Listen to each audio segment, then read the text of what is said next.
जानकारी नहीं। अगर निमंत्रण आया होगा और मुख्यमंत्री जी को लगेगा कि हाँ हमको जाना चाहिए तो जाएंगे। आप जाएंगे कि नहीं?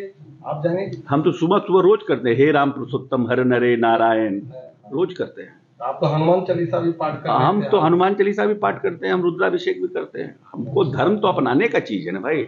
आज हम हिंदू हैं, कल हम जाएं लछवार और ऐसा हमको प्रेरणा आ जाए हम जैनी हो जाए, इसमें क्या है? इसमें कहीं रोक टोक है क्या?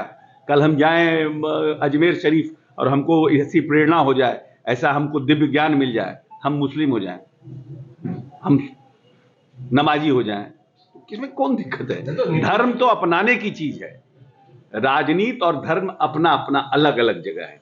राजनीति है, ये हिंदुस्तान वेलफेयर स्टेट है। जो हमारे यहाँ गरीब हैं, जिनको आजादी के इतने साल, क्यों हमारा लोकतंत्र इतना मजबूत है?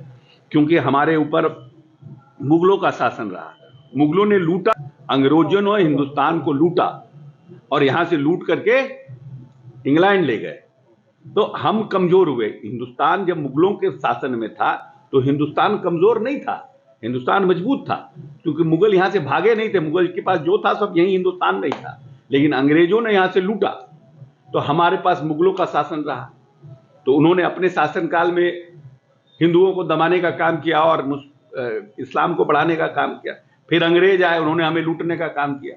तो देश में राजनीति को करने के लिए हमें जो गरीब लोग हैं, जो शोषित हैं, जो वंचित हैं, जिसमें संविधान में बाबा साहब ने जिनको प्रावधान किया है, उनको सशक्त और मजबूत बनाने की योजना बननी चाहिए।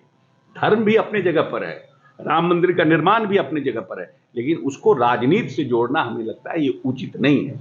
हर के दिल में राम है, और हम लोग तो मिथिला के लोग हैं, हम लोग के तो सीता है। सीता के बिना राम का क्या काम? ये लव कुश कहां से आएंगे जब तक सीता का और राम का मिलन नहीं होगा? मंदिर वही बनाएंगे, तारीख नहीं बताएंगे, ये तो आपके नीतीश जी भी बोलते थे। नहीं, मंदिर वही बनाएंगे, तारीख तो इसमें भारतीय जनता पार्टी की क्या भूमिका है? तो सुप्रीम कोर्ट की भूमिका है ना भाई। इसमें सुप्रीम कोर्ट की ना भूमिका है। सुप्रीम कोर्ट ने न्याय निर्णय दिया, उसके बाद मंदिर निर्माण का कार्यक्रम शुरू हुआ। तो बीजेपी का कोई होगा नहीं, बीजेपी उसको मार्केट कर रही है ना। क्या लगता है बीजेपी प्रोपेगेंडा फैलाना चाह रही है धर्म के नाम? इसमें कौन नया बात आप बता रहे हैं? कौन एक एक बच्चा जानता है देश का कि मंदिर को हाईलाइट करना, मंदिर के साथ साथ बेरोजगारी खत्म करना। हम ये नहीं कहते हैं कि मंदिर गलत बना है, मंदिर में बना, लेकिन जिस तरह से मंदिर का राजनीतिकरण हो रहा है वो उचित नहीं है। हमको इस प्रदेश में, देश में जो अरहर का दाल 65 रुपया 85 रुपये किलो था, आज 165 रुपया हो गया। उस पर भी चिंतन की आवश्यकता है ना। जो व्यक्ति के घर में खाना नहीं बन रहा है, जो व्यक्ति 6 महीना 8 महीना से दाल खाया नहीं है, वो भूखे पेट भगवान राम को कैसे भेजेगा? जिस यहाँ बेरोजगारी अपने प्रकाष्ठा पर है, जिस देश में बेरोजगारी अपने प्रकाष्ठा पर है, आप आउटसोर्स पर सभी नौकरियों को, जो सेना में भी नौकरी है उसको भी आपने आउटसोर्स कर दिया।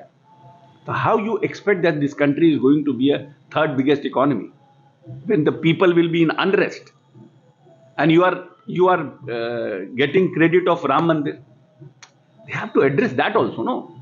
उस गरीब के घर को भी तो देखिए, बेरोजगारी भी तो खत्म करिए। भगवान राम के मंदिर के दिन बेरोजगारी खत्म करने का ऐलान, बेरोजगारी खत्म करने का ऐलान, जो हमारा रिजर्वेशन का बैकलॉग है उसके लिए आरक्षण पे नौकरी देने का, ये सब साथ में होता तब तो भगवान राम के मंदिर का उत्साह दुगना तिगुना होता। ये सब के लिए तो भूखे पेट भजन न हो गोपाला। ये सब के लिए तो जातिगत महंगाई खत्म हो जाएगा, बेरोजगारी खत्म हो जाएगा। नहीं, जातिगत गणना के साथ बेरोजगारी और महंगाई नहीं खत्म होगी। बेरोजगारी और महंगाई खत्म करने के लिए जातिगत निर्णय के बाद योजनाओं का निर्माण और बजट का प्रावधान करने में आपको सुविधा होगी, जिससे कि उनके लिए योजना बने। क्या क्या क्या कारण है कि देश के आजादी के इस 74-75 वर्ष बाद भी 94 लाख लोग गरीबी रेखा से नीचे हैं और 45% दलित उसमें नीचे हैं, 36% अति पिछड़ा नीचे है? क्या कारण है? क्यों देश की इतनी बड़ी राजस्व सिर्फ 5% लोगों के हाथ में ही है? ये सब तो चिंता और चिंतन का विषय है ना।